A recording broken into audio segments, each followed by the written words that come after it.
Hi అండి, నమస్తే. కథావాణికి స్వాగతం. అలపర్తి రామకృష్ణ గారు రచించిన పాలకొండలు అనే ఒక చక్కని నవలను వింటున్నాం కదండి. ఈరోజు రెండో భాగం వినేద్దామా? రోడ్డుకు ఓ పక్కన ఎర్రటి ఎండలో కాళ్లకు చెప్పులు లేకుండా వినుకొండ వెళ్లే దారిలో నడుస్తూ ఉంది సుగుణ.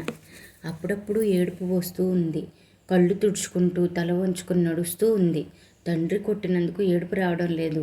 తమ్ముడిని విడిచి వస్తున్నానని ఆ అమ్మాయి బాధ. పాత స్కూటర్ మీద వినుకొండ వైపు వెళ్తున్న ఫారెస్ట్ గార్డ్ రాజు దృష్టి సుగుణ మీద పడింది. స్కూటర్ ఆపాడు.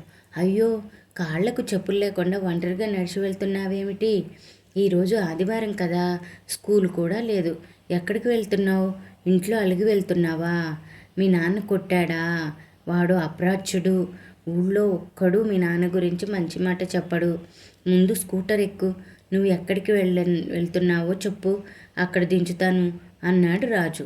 రాజు ఉండేది వినుకొండలోనే. డ్యూటీ దిగి ఇంటికి వెళ్తున్నాడు. పిల్లలన్నా చెట్లన్నా ప్రాణం అతనికి. చెట్లని పిల్లల్ని దైవంలా భావిస్తాడు. చెట్టు కొమ్మ ఎవరన్నా విరక్కొట్టినా, పిల్లల్ని ఎవరన్నా కొట్టినా విలవిల్లాడిపోతాడు. మా మేనమామ గారింటికి వెళ్తున్నాను అంది సుగుణ ఇంటి దగ్గర జరిగిన సంఘటన గురించి చెప్పకుండా. ప్లీడర్ ప్రతాప్ గారింటికా? మీ నాన్నకు ప్లీడర్ గారికి మాటలు లేవుగా. ప్రతాప్ గారు మంచి మనిషి. కోర్టులో కేసు వాదించడం మొదలు పెట్టాడంటే అవతలి పక్షం వాళ్లకు చెమటలు పడతాయి. మీ నాన్న ఎవరికీ భయపడ్డు కానీ ప్రతాప్ గారంటే హడల్. ప్లీడర్ గురించి చెప్పకపోయాడు. బాటిల్లోనే మజ్జిగ సుగుణ చేత తాగించి నెత్తి మీద కప్పుకోవడానికి తన భుజం మీద టవల్ ఇచ్చి స్కూటర్ మీద ఎక్కించుకున్నాడు. బాబాయ్, నీకెప్పుడైనా అడవిలో పాలమ్మ దేవత కనిపించిందా? పాలమ్మ ఆత్మ పాలకొండల చుట్టూ తిరుగుతూ ఉంటుందని చుట్టుపక్కల వాళ్ళు చెబుతూ ఉంటారు. ఆడపిల్లల్లో కడుపులో చనిపోయిన బిడ్డ రూపాన్ని చూసుకుంటూ ఉంటుందట. ఆడపిల్లలకు ఏ కష్టం రాకుండా చూస్తుందంట. సరే, అది నమ్మకానికి సంబంధించింది. నాకు మాత్రం అడవిలో ప్రతి చెట్టులో పిట్టలో పాలమ్మ కనిపిస్తుంది. అడవిని కాపాడుకుంటే వానలు కురిపిస్తుంది. చెరువులు ఎండిపోకుండా చూస్తుంది. ఆ తల్లిని నువ్వు నమ్ముకో, నీకు ఏ కష్టం రాకుండా కాపాడుతుంది అన్నాడు అతను. పాలమ్మ నవ్వులు గాజుల సవడి తనకు వినిపించాయని గుహలో ఆ అమ్మ తన్ను అన్ని వేళలా కాపాడుతుందని తాత కూడా చెప్పాడు. మరి ఈ కష్టాలు ఏమిటి? కన్న తండ్రి తన్ను శత్రువులా చూడటం ఏమిటి? ప్రతిరోజు ఏదో కారణంతో కొట్టడం ఏమిటి? తమ్ముడి నుండి తన్ను దూరం చేయడం ఏమిటి? ప్రతాప్ ఇంటి ముందు స్కూటర్ ఆపాడు రాజు. సుగుణను చూస్తుంటే పారిపోయిన చెల్లెలు తన కళ్ళ ముందు తిరుగుతున్నట్లు అనిపించింది ప్రతాప్కి. కళ్ళు చెమ్మగిల్లాయి. మేనకోడలు తల నిమిరాడు. వాళ్ళిద్దరికీ వేడివేడి పకోడీలు ప్లేట్లో పెట్టి ఇచ్చింది రేణుక. పిల్లలు లేరు వాళ్ళకి. ఎదిగిన ఆడపిల్ల ఇంట్లో వనలక్ష్మిలా తిరుగుతూ ఉంటే సంబరంగా ఉంది. మా నాన్న వచ్చి నన్ను తీసుకుపోతాడేమో మనసులో గూడు కట్టుకున్న భయాన్ని బయటపెట్టింది. ఏ మొహం పెట్టుకుని నా ఇంటి గుమ్మం తొక్కుతాడు మీ నాన్న? మా చెల్లెలు నరకయాతన పెట్టి ఇంట్లో నుంచి పారిపోయేటట్లు చేశాడు. ఇక్కడికి వచ్చి అల్లరి చేస్తే ఏదో ఒక కేసు పెట్టి జైల్లో తోయించేస్తాను. నువ్వు వాడి గురించి ఆలోచించుకు, శ్రద్ధగా చదువుకో అన్నాడు ప్రతాప్. నా పుస్తకాలు మా ఇంట్లోనే ఉన్నాయి అంది పకోడీ నములుతూ. కొత్త పుస్తకాలు బట్టలు కొనిపెడతాను, సంతోషంగా ఉండు, ఎటువంటి దిగులు విచారం లేకుండా. తమ్ముణ్ణి చూడాలనిపిస్తుంది మెల్లగా అంది. మీ తాతకు కబురు చేస్తాలే, తమ్ముణ్ణి తీసుకువచ్చి నీకు చూపిస్తాడు. నువ్వేం బెంగ పెట్టుకోకు. జీవితంలో నువ్వేం కావాలని కోరుకుంటున్నావు? చిన్న వయసులోనే ఒక లక్ష్యంతో చదువుకోవాలి. కష్టపడి అనుకున్న లక్ష్యాన్ని చేరుకోవాలి అడిగాడు ప్రతాప్. మా తమ్ముణ్ణి డాక్టర్ చేయాలి. మా ఊళ్ళో వాడి చేత హాస్పిటల్ పెట్టించాలి. గుర్రం చేత నీళ్లు తాగించాలని నీటి మడుగు దాకా తీసుకువెళ్తాం. దానికి దాహం వేయకపో నీళ్లు తాగమని మొరాయిస్తే మనమేం చేయలేం. తమ్ముణ్ణి డాక్టర్ చేయాలని నువ్వు అనుకుంటే సరిపోదు. డాక్టర్ కావాలని పట్టుదల వాడికి ఉండాలి నవ్వుతూ అన్నాడు ప్రతాప్. లేదు లేదు, మా తమ్ముడు డాక్టర్ అవుతాడు అంది రోషన్తో. ఎర్రబడ్డ సుగుణమోహం చూడగానే నవ్వు వచ్చింది ప్రతాప్కి. పిచ్చ పిల్ల, తమ్ముడి మీద నీకు ఎంత నమ్మకం? నా మేనల్లో డాక్టర్ అయితే నాకు మాత్రం సంతోషం ఉండదు. ఇంతకు నువ్వు ఏం సాధించాలనుకుంటున్నావు? పెద్ద ఆఫీసర్ని కావాలి. మా పాలకొండలో పశువుల వైద్యశాల, గ్రంథాలయం, పాలు సేకరించి కేంద్రం, ఆసుపత్రి ఏర్పాటు చేయాలి. ఊరి సంక్షేమమే నా లక్ష్యం అంది సుగుణ. అవన్నీ పెద్దమద్దాలి గ్రామం పెళ్ళికి వెళ్ళినప్పుడు చూసింది. ఆ అమ్మాయి మాట్లాడుతున్నప్పుడు మాటల్లో ఆవేశం, మెరిసే కళ్ళు, చేతులు తిప్పుతూ చెప్పడం చూసి ఆశ్చర్యపోయాడు. చిన్న వయసులోనే ఎంత గొప్ప ఆలోచనలు! ప్రోత్సహిస్తే తప్పకుండా సుగుణ అనుకుని సాధించగలుగుతుందనే నమ్మకం ఏర్పడింది ప్లీడర్కు. మేనకోడలి బుగ్గలు నిమిరి పద సెంటర్కు వెళ్ళి నీకు కావలసిన పుస్తకాలు, స్కూల్ బ్యాగ్ కొనుక్కుందువు గాని అన్నాడు ప్రతాప్. మరి ఇప్పటి వరకు నేను రాసుకున్న నోటు పుస్తకాలు, క్లాసులో చేసిన లెక్కల నోట్బుక్ కావాలి కదా.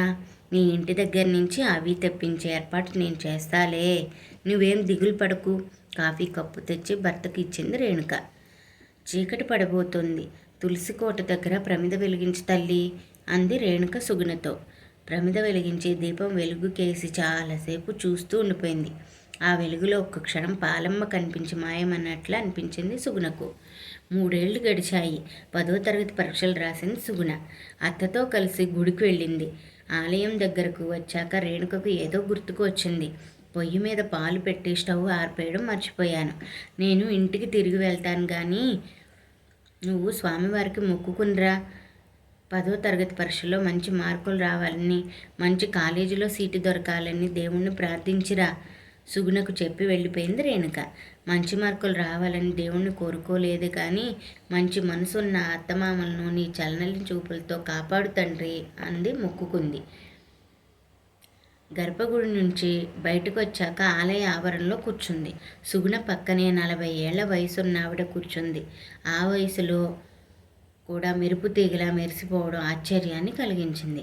బంగారు రంగు ఛాయ, సోగ కళ్ళు, అల్లాల్లా జాలువారే కురులు, చిన్న బొట్టు బిళ్ళ, ముక్కుకు మెరిసిపోతున్న ముక్కు పుడక, పసుపు రంగు చీరలో దేవకన్యలా కనిపించింది. కళ్ళు ఆర్పకుండా ఆమె వైపే చూస్తూ ఉండిపోయింది. ఏమిటి వింతగా చూస్తున్నావు? నేను మనిషినే అంది ఆమె నవ్వుతూ. ఎంతో అందంగా కనిపిస్తున్నారు. మీకు దగ్గరగా కూర్చొని మీతో కబుర్లు చెప్పాలనిపిస్తూ ఉంది అంది సుగుణ. మరో 5 ఏళ్ల తర్వాత నువ్వు నాకంటే అందంగా అప్సరసలా ఉంటావు. ఊళ్ళో కుర్రాళ్ళు కళ్ళు నీ మీదే ఉంటాయి అంది ఆమె. సిగ్గుతో మెలికలు తిరిగిపోయింది సుగుణ. నీ పేరేమిటి? ఏం చదువుతున్నావు? ఎవరమ్మాయివి అడిగింది ఆమె. 10వ తరగతి పరీక్షలు రాశాను. నా పేరు సుగుణ. అడ్వకేట్ ప్రతాప్ గారి మేనకోడల్ని అంది సుగుణ. ప్రతాప్ మేనకోడలువా? నా మేనకోడలు బంగారు బొమ్మలా ఉంటుందని ఆయన చెబితే నమ్మలేదు. నిజంగానే బంగారు బొమ్మవి అంటూ బొగ్గలు నొక్కుకుంది. మా మామయ్య మీకు తెలుసా? నేను లంగావోణి వేసుకునే వయసు నుంచి మీ మామయ్య నాకు తెలుసు. ఒకే స్కూల్లో కాలేజీలో చదువుకున్నాం. కొబ్బరి చిప్ప బండకేసి కొట్టి చిన్న కొబ్బరి ముక్క సుగుణకి ఇచ్చింది. మీరేం చేస్తుంటారు? కాలేజీలో లెక్చరర్ని. మా ఇల్లు దగ్గరలో ఉంది. రా వెళ్దాం అంది ఆమె సుగుణ చేయి పట్టుకుని. ఇప్పుడు కాదండి, మరోసారి వస్తాను అంది సుగుణ మొహమాటంతో. ఎక్కడికి వస్తావు? మా ఇల్లు ఎక్కడుందో చూడలేదు. నా పేరేమిటో కూడా నీకు తెలియదు. మా ఇంటికి ఎలా వస్తావు? సుగుణ భుజం మీద చేయి వేసి వాళ్ళ ఇంటికి తీసుకెళ్ళింది. చిన్న డాబా, ఇంటి చుట్టూ విశాలమైన ఆవరణ, దట్టంగా పెరిగిన చెట్లు, ఇంటి ముందు రకరకాల పూల మొక్కలు, డాబా మీదకి అల్లుకున్న సన్నజాజి పొదరేళ్ళు. అందంగా కనిపించింది ఆ ఇల్లు. మెయిన్ డోర్ దగ్గర నేమ్ బోర్డు కనిపించింది. నిత్య ప్రకాశిని, ఎంఎస్సి బోటనీ లెక్చరర్. అక్షరాలు బంగారు రంగులో మెరుస్తూ కనిపించాయి. ఇంట్లోకి తీసుకువెళ్ళింది. లోపలికి వెళ్ళి చీర మార్చుకుని నీకు బోర్నమిటా కలుపుకు వస్తాను. టీపాయ్ మీద మెగ్జైన్ ఉన్నాయి, చూస్తూ ఉండు అంటూ బెడ్రూమ్లోకి వెళ్ళింది ప్రకాశిని. గోడకు తగిలించిన ఫోటో చూడగానే తల తిరిగిపోయింది సుగుణకు. మేనమామ ప్రతాప్ ప్రకాశిని భుజం మీద చెయ్యి వేసి నవ్వుతూ ఉన్నాడు. మామయ్యని బుట్టలో వేసుకుందా? చూస్తే నమస్కరించాలనిపించే ఈమెలో అంత కుళ్ళు కుచితం దాగుందా? మామయ్య దాంపత్య జీవితాన్ని ముక్కలు చేస్తుంది ఈమె. అత్తయ్యకి తెలుసో లేదో. చీచి, ఈ ఇంటికి వచ్చానేమిటి? లేచి నిలబడింది. వెళ్ళిపోదామని 2 అడుగులు వేసిందో లేదో హాల్లోకి ప్రకాశిని వచ్చింది. బోర్నమీట కప్పుతో. వెళ్ళిపోతున్నావేమిటి? కూర్చో, తాగేసి వెళ్ళు అంది ఆమె దగ్గరకు వచ్చి కప్పు అందిస్తూ. చేత్తో కప్పును నెట్టివేసింది కోపం కట్టలు తెరుచుకొని. కప్పులోని బోర్నవిటా ఒలికిపోయింది ఫ్లోర్ మీద. ఆమె వైపు చూడాలంటేనే అసహ్యం వేసింది. పరుగులాంటి నడకతో అక్కడి నుండి వచ్చేసింది సుగుణ. ఇంటికి రాగానే రేణుకకు ప్రకాశ్ని గురించి, తను చూసిన ఫోటో గురించి చెప్పింది. ఆ విషయం తెలిసి అత్తకు మామయ్య మీద కోపం వస్తుందేమోనని భయపడింది కొన్ని క్షణాలు. మామయ్య తనకు ఆశ్రయం కల్పించాడు, చదివిస్తున్నాడు. వాళ్ళిద్దరి మధ్య పోట్లాట వచ్చి విడిపోతే తనకు ఇంట్లో స్థానం ఉండదేమో. అనవసరంగా అత్తయ్యకు ఆమె మనసు పాడు చేస్తున్నానేమో అనుకుంది. ఎప్పుడూ ప్రశాంతంగా ఉండే అత్తయ్యను క్షోభ పెట్టేటట్లు చేసిందేమో. నవ్వేసింది అత్తయ్య. ప్రకాశ్ని నాకు కూడా తెలుసు. నేనే వాళ్ళిద్దరిని కలిపి వేరే ఇంట్లో కాపురం ఏర్పాటు చేసింది.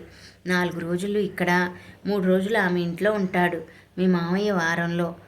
గుండె మీద కుంపటిలా ఆమెను తీసుకువచ్చి ఉండడం ఏమిటి? సుగుణ చిన్న వయసుకు అర్థం కాలేదు. అదేదో పెద్ద తప్పులా అనిపించింది. అదేమిటి? అలా ఎందుకు చేశావు అత్తా? చిన్ననాటి స్నేహితులు. వాళ్ళిద్దరూ కలిసి చదువుకున్నారు. ఒకరి మీద ఒకరికి గాఢమైన అనురక్తి ఏర్పడింది. పెళ్లి చేసుకోవాలనుకున్నారు.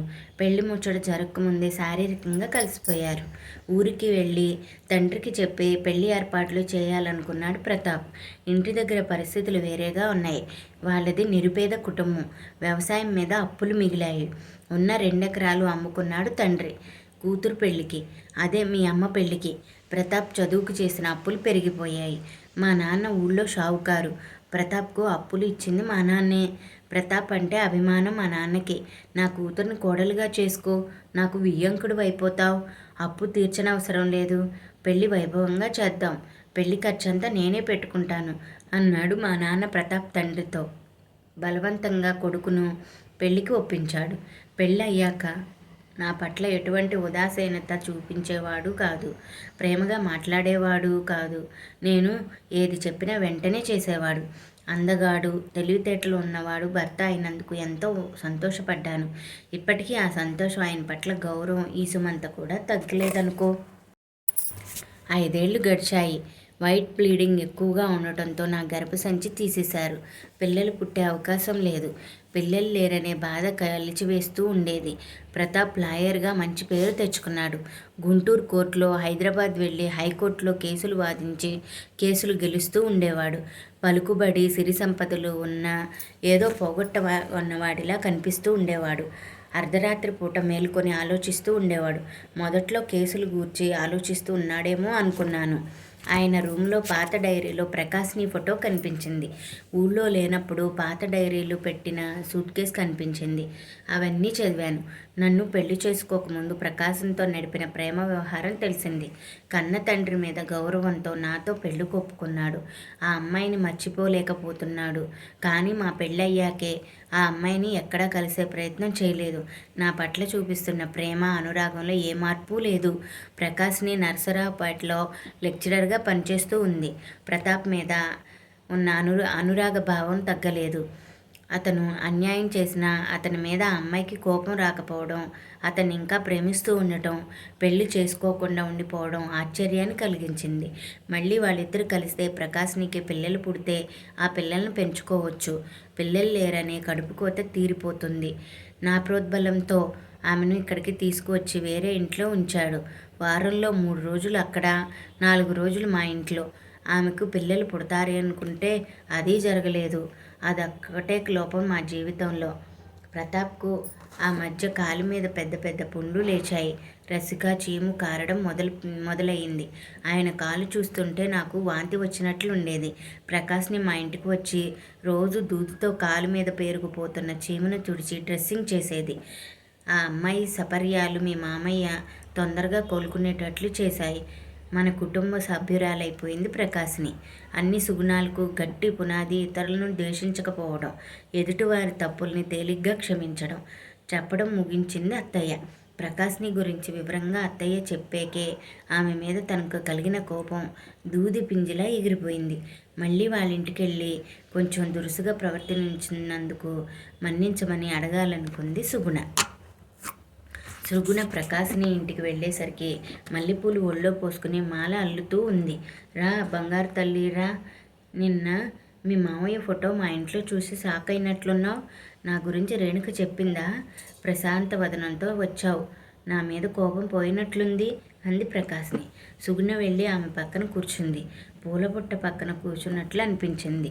కమ్మటి సువాసనలు ఆమెను నుంచి వస్తున్నాయి. కోపం వచ్చి బోర్నమిటా కప్పు నెట్టేశాను. పొరపాటు జరిగింది, క్షమించమన్నట్లు ఆమె చేతిని నిమిరింది. ఆ విషయం మనసులో పెట్టుకున్నట్లు లేదు ఆమె. అది సరే గాని, రేపు కారులో నేను పాలకొండ వెళ్తున్నాను. అక్కడ కొండ దిగున తిరునాళ్ళు జరుగుతుంది. అమ్మ దీవెనల కోసం పాలమ్మ బిలంలోకి వెళ్తారు భక్తులు. నువ్వు నాతో వచ్చేయి. మీ మామయ్యకు నేను చెబుతానులే. మా ఊరు పాలకొండే. పాలమ్మ గుహ గురించి మీకు ఎలా తెలుసు? ఎప్పుడన్నా వెళ్ళారా అడిగింది సుగుణ. చుట్టుపక్కల గ్రామాల వాళ్ళందరికీ పాలమ్మ గురించి తెలుసు. మీ మామయ్య నేను ఒకసారి కాలేజీ ఎగ్గొట్టి స్కూటర్ మీద కొండ దగ్గరికి వెళ్ళాం. చీకటి గుహ దగ్గరకు వెళ్ళగానే ఎవరో అమ్మాయి చేతి గాజులు గలగల్లాడిస్తూ మా ఇద్దరి మధ్య నిలబడి నా చేతిని అతని చేతిలో ఉంచింది. తల నిమిరినట్లు అనిపించింది. తలెత్తి చూస్తే ఆమె కనిపించలేదు. నా చేయి ప్రతాప్ చేతిలో ఉంది. ప్రతాప్ కూడా విభ్రాంతితో నా వైపు చూస్తూ ఉన్నాడు. ఎవరో అమ్మాయి అతని చెవిలో ఆ చేతిని వదలకు జీవితాంతం అన్నదన్నట. చుట్టూ చూస్తే ఎవరూ లేరు. ఆ తర్వాత ఊళ్ళో వాళ్ళు చెప్పారు. ప్రేమికులను కనికరించి దీవిస్తుందట ఆ తల్లి. ఎంతో మహత్తు గల తల్లి అని నమ్ముతారు చుట్టుపక్కల జనం. నోరు తెరుచుకుని ప్రకాశిని చెప్పేది వింటూ ఉండిపోయింది. మరుసటి రోజు కారులో పాలకొండ వెళ్ళారు వాళ్ళిద్దరూ. తమ్ముడు తాత కనపడతారేమోనని అన్ని వైపులా చూస్తూ ఉండిపోయింది సుగుణ. ఎడ్ల బండి మీద ఎత్తైన ప్రభలు నిలబెట్టారు. వాటికి రంగురంగుల కాగితాలు అతికించారు. డప్పు మూతలో కోలాహలంగా ఉంది కొండ దిగువన భాగం. ప్రభల దగ్గరకు కట్టిన స్టేజ్ మీద ఆడపిల్లలు డాన్స్ చేస్తున్నారు. జనం చప్పట్లు ఏలలతో ప్రాంతం అంతా సందడిగా ఉంది. రంగుల రాట్నం ఎక్కించింది సుగుణను. కాసేపు అక్కడ తిరిగాక కొండ ఎక్కుదామా అడిగింది ప్రకాశిని. పాలమ్మ బిలం చూడాలని ఎంతో ఉత్సాహంగా ఉంది. చిన్నప్పుడు ఆ గుహలోకి తమ్ముడితో అడుగు పెట్టడం, అప్పటి తన అనుభవం ప్రకాశినికి చెప్పింది. పాలకొండ తిరునాళ్ళ ప్రత్యేకత ఏమిటో తెలుసా నీకు అడిగింది ప్రకాశ్ని. తల అడ్డంగా ఊపింది తెలియదన్నట్లుగా. కొత్తగా పెళ్ళైన వాళ్ళు, ప్రేమలో పడ్డవాళ్ళు ఎక్కువగా ఈ తిరునాళ్ళకు వస్తూ ఉంటారు. నూతన దంపతులు తమ సంసార నౌక ఒడిదుడుకులు లేకుండా పయనించాలని, ప్రేమికులు తమ ప్రేమ సాఫల్యం కావాలని పాలమ్మకు ప్రార్థిస్తూ ఉంటారు.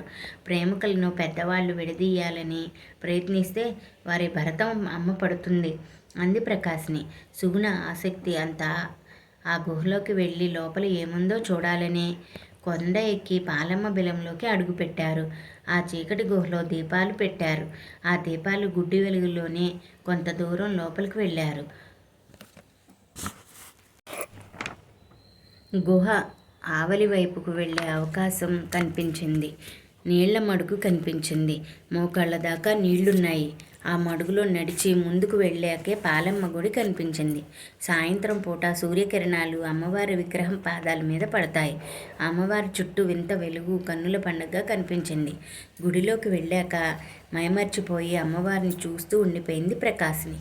గుడిలో నుంచి బయటకు వచ్చాక సుగుణను ఆట పట్టించడానికి, పెద్దయ్యాక నువ్వు ఎవరినా ప్రేమిస్తే పాలమ్మ గుడికి తీసుకురా, కోరుకున్న వాడితో కొంగుముడి పడేటట్లు అమ్మ దీవిస్తుంది అంది ప్రకాశ్ని నవ్వుతూ. నేను ఎవరిని ప్రేమించినత్త, మా తమ్ముడు బాగా చదువుకోవాలి, నాకు మంచి ఉద్యోగం రావాలి, అదే నేను కోరుకునేది అంది సుగుణ. చిన్నప్పుడు నేను నీలాగే మాట్లాడేదాన్ని. అయినా నువ్వు చిన్నపిల్లవు, ఆ ఆలోచనలు ఇప్పుడు అనవసరం. బాగా చదువుకో, మా కాలేజీలోనే నిన్ను చేర్పిస్తానని మీ మావయ్య చెప్పాడు. రోజు నువ్వు నాకు కనిపిస్తావు అంది ప్రకాశ్ని కారు దగ్గరికి నడుస్తూ. మా తాతని తమ్ముడిని చూసి వెళ్దాం అత్తయ్య అంది సుగుణ. తన్ని అత్తయ్య అని సంబోధించడం ఎంతో సంతోషాన్ని కలిగించింది ప్రకాశ్నికి. చిట్టయ్య ఇంటి ముందు కారు ఆగింది. కారులోనే కూర్చుని ఉండిపోయింది ప్రకాశ్ని. ఇంట్లో తండ్రి ఉన్నాడేమోనని భయంగా అడుగులు వేస్తూ వరండా దగ్గరకు వచ్చింది సుగుణ. గుమ్మం దగ్గర నిలబడి లోపలికి తొంగి చూసింది. ఇంట్లో తండ్రి ఉంటే మళ్ళీ కారు దగ్గరకు పరిగెత్తుదామనుకుంది. హాల్లో కూర్చొని హోంవర్క్ చేసుకుంటున్న సత్యం కనిపించాడు. వాడిని చూసి ఆగలేకపోయింది. వాడి దగ్గరకు పరిగెత్తుకుంటూ వెళ్ళి తమ్ముడి బుగ్గ మీద ముద్దు పెట్టుకుంది. అక్కా, నువ్వా? ఇంట్లోకి వచ్చిన అక్కను చూసి. నాన్న ఉన్నాడా ఇంట్లో? లేడు, పొలం నుంచి ఇంకా తిరిగి రాలేదు. తాత ఏడి? గదిలో పడుకున్నాడు. ఒంట్లో బాగుండటం లేదు, జ్వరం వస్తూ ఉంది. ఇప్పుడే టాబ్లెట్ ఇచ్చి మంచినీళ్ళు తాగించాను అన్నాడు సత్యం. గదిలోకి వెళ్ళి తాత మంచం మీద కూర్చుని నుదురు తాకి చూసింది. జ్వరంతో మంచానికి అతుక్కుపోయి ఉన్నాడు బాపయ్య. ఎవరు? కళ్ళు తెరవకుండానే అడిగాడు. నేను తాత, సుగుణను. ఓపిక లేకపోయినా లేచి కూర్చున్నాడు. నన్ను చూడటానికి వచ్చావా తల్లి అన్నాడు సుగుణ భుజం నిమిరి. మామయ్య బంధువుతో కారులో వచ్చినట్లు చెప్పింది. బాగున్నావు తల్లి. మీ మామయ్య అత్తయ్య మంచి మనసున్నవాళ్ళు. నీకు ఏ ఇబ్బంది లేకుండా చూసుకుంటారులే. వంట ఎవరు చేస్తున్నారు అడిగింది. మీ నాన్నే అన్నాడు తాత. కొంత మార్పు వచ్చిందన్నమాట. ఎప్పుడన్నా నన్ను తలుచుకుంటాడా ఆతృతగా అడిగింది. మీ అమ్మని నిన్ను తలవద్దని మీ తమ్ముడికి ఇప్పటికీ నూరు పోస్తూనే ఉన్నాడు. వాడు మారడు. వాడు వచ్చే సమయం అయ్యింది. నువ్వు వెళ్ళు తల్లి. మా బాధలేవో మేము పడతాం అన్నాడు బాపయ్య. ఇంట్లో నుంచి బయటకు వచ్చేసింది. రెండో భాగం ఇంతటితో సమాప్తమండి. మిగతా నవలను రేపటి భాగంలో తెలుసుకుందాం. Thank you for watching. Please subscribe for more stories.